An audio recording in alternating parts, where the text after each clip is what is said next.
नमस्कार दोस्तों, मैं प्रकाश आपका फिर स्वागत करता हूं अपने YouTube चैनल प्रकाश रंगवाला में। दोस्तों, आज अपने ब्लॉग में बात करने चल रहे हैं कि बिरला ओपिस जो कंपनी आई है पेंट की, तो वो कैसा कर रही है। जैसा थंबनेल में आपको देख के पता चल गया होगा कि किस तरीके से क्या चल रहा है मार्केट में और क्या चीज़ क्या रिएक्शन होगा, इसके बारे में बात करते हैं।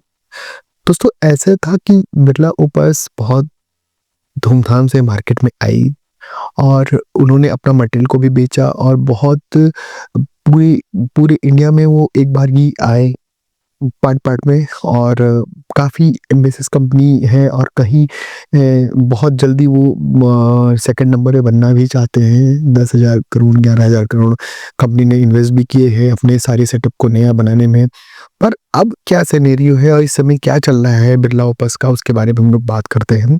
कुछ पॉइंट्स ऐसे हैं जो कि हमने और मार्केट के हिसाब से लोगों से बातचीत करके एक एनालिसिस बनाया है। ये मेरा पर्सनली है, कोई ऐसा किसी से नहीं, हम किसी कंपनी के ऊपर नहीं बोल रहे हैं, मतलब जो चल रहा है उसके बारे में हम बता रहे हैं। दोस्तों, हुआ क्या कि बिरला ओपिस जिस समय आने वाली थी, उस समय तो माहौल बहुत बना था। मतलब सभी कंपनियों से दहशत खाने लग गई थी। बड़ी कंपनियां भी जो थी, एशियन पेंट वगैरह भी, उनको लगने लगा था कि बहुत बड़ी पेंट कंपनी आने वाली है, क्या होगा, किस तरीके से होगा। आने के बाद जो रिएक्शन आया मार्केट में वो कुछ नया नहीं था। मतलब ऐसा नया नहीं हो पाया कि मतलब एक ऐसी नई कंपनी आ गई है पेंट की कि एकदम रातों रात ही सारी मार्केट ही बदल गई। ऐसा नहीं हुआ। प्रॉफिट थोड़ा-सा डीलरों में कम है, तो इसलिए लेके भी अभी आगे बात करते हैं उसके लिए। अब लोगों का क्या कहना है, भाई बिक तो रहा है, हर महीने टारगेट भी हो रहे हैं उनके और हर चीज़ें हो रही है। हाँ, बिल्कुल हो रहा है। देखो, अभी क्या है कि किसी भी डीलर का जहाँ भी वो अपने पेंट को बेच रहे हैं, वहाँ कोई बेस नहीं है। मतलब लास्ट ईयर में मतलब उनका कोई भी उन्होंने मटेरियल तो बेचा भी नहीं था। वो जितना भी मटेरियल बेच रहे हैं, वो उनके लिए प्लस ही है। मतलब हर बार वो उनका 100% ग्रोथ ही दिखेगा और हर महीने मतलब जो भी डीलर उसको मटेरियल ले रहा है, जहाँ भी वो जा रहे हैं, मटेरियल वो डिपो से निकल के डीलर की शॉप पे जा रहा है। हाँ, बिक भी रहा है, ऐसा नहीं है कि बिक नहीं रहा है। लेकिन जिस तरीके से बाकी कंपनियाँ थोड़ी ना बिकना बंद हो गया है, सभी कंपनियों के बिक रहे हैं मटेरियल, लेकिन उस हिसाब से इतना भयानक तरीके से नहीं बिक रहा है कि सारी कंपनियों को रोक के और एकदम से बिरला ओपिस ही बिकना शुरू हो गया है। दोस्तों, हुआ क्या था कि जब बिरला ओपिस आई है तो पहले ये हुआ था कि उन्होंने पहले डिक्लेयर कर रखा था कि हम ओपन पॉलिसी रखेंगे और सभी को डीलर बनाएंगे और शहर में अगर 200 डीलर है तो हम पूरी कोशिश करेंगे कि 200 की 200 डीलर पे ही हम अपना काम करें, सभी को हम देंगे। किसी के लिए ऐसा नहीं कि कोई बड़ा डीलर और छोटा डीलर हो, सबके लिए वो बराबर से मतलब ओपन उनके लिए है। अगर आपके बगल में भी कोई नया काउंटर खुल रहा है तो वो भी बिरला ओपिस चाह रहा है, तो उसको भी बहुत ईजिली बिरला ओपिस का मटेरियल मिल जाता है। कहीं कोई एक्सक्लूसिविटी वाला कोई ऐसा मैटर नहीं आया। कंपनी ने अपने स्टोर्स वगैरह भी बनाए हैं मार्केट में और जैसे कलर आइडिया स्टोर वगैरह एशियन पेंट का बनाने में काफ़ी समय लगता है और बड़ा कॉस्टली बनता है। इन्होंने काफ़ी कम रेट में, हाफ रेट में और बहुत कम पैसे में इसको अपने बिरला ओपिस के स्टोर्स वगैरह भी बनाए हैं। ठीक है, स्टाफ का जो उन्होंने बेस रखा है वो बहुत रखे हैं। मतलब स्टाफ इनके पास बहुत है, नीचे से ऊपर तक स्टाफ एक डायरेक्टर में काफ़ी अच्छे हैं। टीएसओ हैं, डायरेक्ट सेल्स ऑफिसर है, एरिया मैनेजर, मतलब काफ़ी बड़ा स्टाफ है। अब बात करते हैं अप्रोच की। तो देखिए, कंपनी का जो सीधा सा अप्रोच था, डीलर तो था ही, लेकिन डीलर के साथ साथ इन्होंने बहुत ज़्यादा अप्रोच कॉन्ट्रैक्टर पे रखा है, कस्टमर पे रखा है और ओनर्स पे रखा है। कॉन्ट्रैक्टर कंपनी चाहती है कि जितने भी ये डीलर हैं उनकी कॉन्ट्रैक्टर की लिस्ट उनके पास है और वो उनसे डायरेक्ट टच में रहते हैं और पूरी कोशिश करते हैं कि उनको किसी भी तरीके से बिरला ओपिस के पेंट लगाने के लिए मोटिवेट कर सके और उनको पूरी तरीके से बिरला ओपिस पेंट ही लगाए कॉन्ट्रैक्ट उनका। कस्टमर के घर पे वो डीएसआर रखा हुआ है, मतलब जैसे सेल्स रिप्रेजेंटेटिव रखा है उन्होंने बिरला ओपिस ने, और कस्टमर के घर पे प्रॉपर विजिट होती है। वो जाते हैं, कस्टमर को कन्विंस करने की कोशिश करते हैं और कस्टमर बहुत से कस्टमर कन्विंस भी होते हैं, बहुत से कस्टमर कन्विंस नहीं भी होते हैं। तो उन्होंने पूरी तरीके से कोशिश रखा है कि डीलर को हो सकता है वो बाईपास करके किसी तरीके से अपना मटेरियल बेचना चाहते हैं। लेकिन दोस्तों, होता क्या है कि चलो आज वो कॉन्ट्रैक्टर को खूब मिला के रखा है, ठीक है, सब कुछ सही है, कस्टमर को भी वो मिला लेते हैं, सब कुछ है। लेकिन जब आगे चल के कंपनी का बेस काफ़ी बड़ा जब हो जाएगा, तब उसके बाद क्या होगा? उसके बाद वो डीलर ही होता है जो कि मटेरियल को ईज़िली ले लेता है। और कभी-कभी ऐसा होता है कि जब डिपो पे बेसेस ज़्यादा हो जाते हैं और मार्केट में सेल नहीं होता, तो बहुत से ऐसे डीलर होते हैं जो कि कंपनी के टीएसओ के हिसाब से या मैनेजर के हिसाब से वो मटेरियल ईज़िली लेते हैं। तो डीलर का सपोर्ट तो बहुत ज़रूरी है, ये कंपनी को हो सकता है आगे चल के समझ में आए। और जब इतना ज़्यादा कंपनी का डीलर खुल जाएँगे और डीलर को प्रॉफ़िट नहीं रहेगा, तो डीलर अब धीरे-धीरे इंटरेस्ट भी लेना कम कर दे रहा है।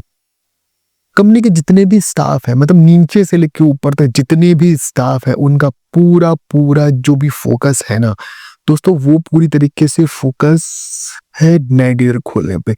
नए डीलर खोलने पे, नए प्रोडक्ट को बेचने में, कॉन्ट्रैक्टर का क्या कर रहा है, किस तरीके से मटेरियल बिक रहा है, उसका डीएसआर जो डायरेक्ट सेल्स ऑफिसर है, वो डायरेक्ट किसके एरिया में जा रहा है, क्या जा रहा है, उनसे कुछ लेना नहीं। कंप्लेन आ रही है, क्या आ रही है, उससे अभी कोई कुछ ऐसी चीज़ें नहीं हो रही है, बट पूरी तरीके से ये है कि अधिक से अधिक डीलर खोला जाए और उस डीलर पे आज ये डीलर खुला है, अगली बार दूसरे डीलर पे खुला है, फिर उसके बाद तीसरे डीलर भी खुल जाए, कोई बड़ी बात नहीं। तो पूरी कोशिश कर रहे हैं कि जितने अधिक से अधिक डीलर खोला जा सके कंपनी का।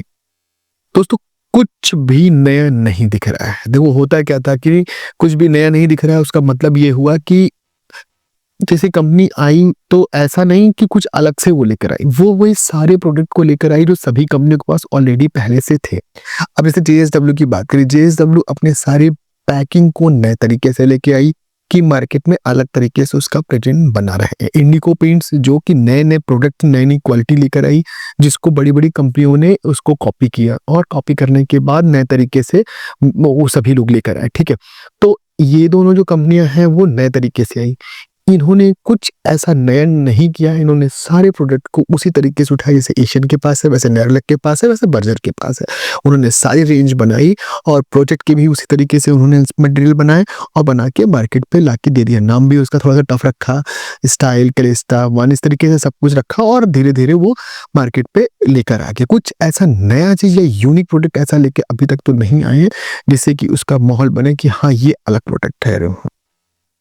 क्वालिटी की बात करें तो दोस्तों देखो ऐसा होता है कि क्वालिटी लगभग जितनी भी पेंट है सबकी वही है। कवरिंग का थोड़ा-सा कम ज़्यादा होता है, वो भी मानक के तौर पे है। जैसे अभी अक्सर वो देखा जाता है कि इनामी का वो ड्रॉप टेस्ट ज़रूर दिखाते हैं। ड्रॉप टेस्ट वो बहुत सी कंपनियों को दिखाते हैं, एशियन डेलर के साथ दिखाते हैं, बर्जर के साथ बहुत कम दिखाते हैं। आज के डेट में भी बर्जर का इनामी का कोई मुकाबला नहीं है। बर्जर का इनामी जो है वो बहुत ही बेस्ट माना जाता है और बट ये है कि किसी का कम, किसी का ज़्यादा, सब कंपनी के सब चीज़ परफेक्ट नहीं होते हैं। तो कोई ऐसा यूनिक क्वालिटी उनमें नहीं, जैसा सबकी है उसी तरीके से इनकी भी क्वालिटी। बस रेंज जो भी थी उनके पास वो जो सभी सारी कंपनियों की थी और वो उसी को क्या बोलते हैं उन्होंने भी कॉपी किया और सब कुछ एकदम उसी तरीके से बनता रहा। दोस्तों पेंटर का डेटा वो डीलरों से उन्होंने शुरू से बड़ी मेहनत करी, पेंटरों का सारा डेटा लेके जो अच्छे पेंटर कॉन्ट्रैक्टर थे उनको लेके डायरेक्ट उनको अप्रोच कर रही है कंपनी। ये बिल्कुल फैक्ट चीज़ है और सही भी है, ठीक है, उनके पास अब डेटा है तो वो अपने हिसाब से मैनिपुलेट करेंगे, उनको टोकन देना है, उनकी स्कीम देनी है। ज़्यादातर पूरी कोशिश रहती है कि वो कोशिश करें कि अब पेंटर और कॉन्ट्रैक्टर पे पूरी तरीके से उनको अप्रोच करें।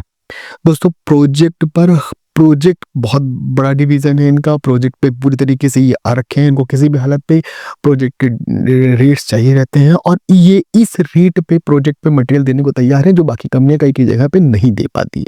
अब कौन-सी क्वालिटी है, क्या क्वालिटी उसके बारे में नहीं बोल सकते, लेकिन हाँ, वो किसी भी रेट में प्रोजेक्ट को जाने देने नहीं चाहते हैं।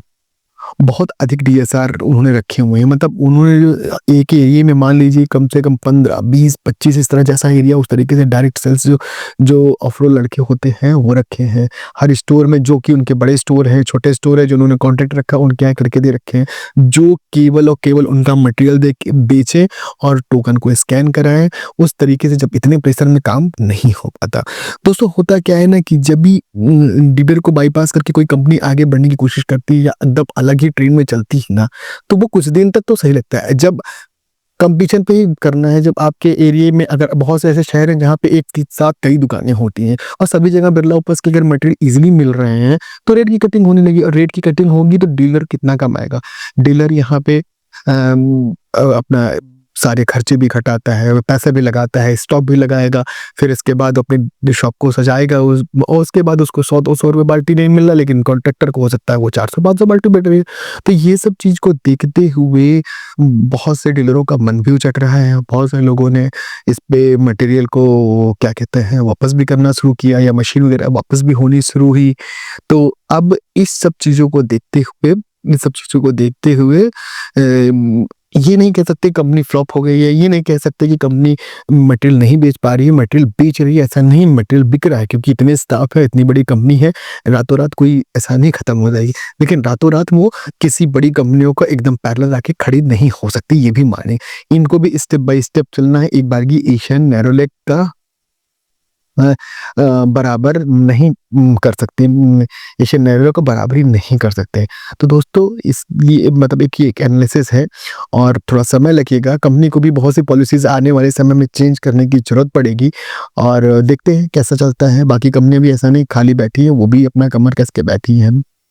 आज अपने ब्लॉग में इतना ही रखते हैं। आने वाले समय में आपको और नए वीडियो, नए ब्लॉग्स वगैरह दिखाई पड़ेंगे। अगर मेरे कंटेंट पसंद आ रहे हैं तो प्लीज़ मेरे चैनल को सब्सक्राइब कीजिए और वीडियो को लाइक कीजिए और लोगों को बताइए कि मैंने एक ऐसा यूट्यूब चैनल बनाया है जिसमें कि पेंट से रिलेटेड वीडियो मैं डालता रहता हूँ। आने वाले समय में मैं आपको और भी वीडियो दिखाता रहूँगा। कैसा लगा मेरा ये रिव्यू प्लीज़ इस पे कमेंट लिख के बताइए। जो भी चीज़ें हैं उसके बारे में हम लोग इस पे चर्चा करेंगे और भी आगे चीज़ में नई से नई चीज़ बनाएँगे। आज अपने ब्लॉग में इतना रखते हैं। Thank you very much. जय हिंद।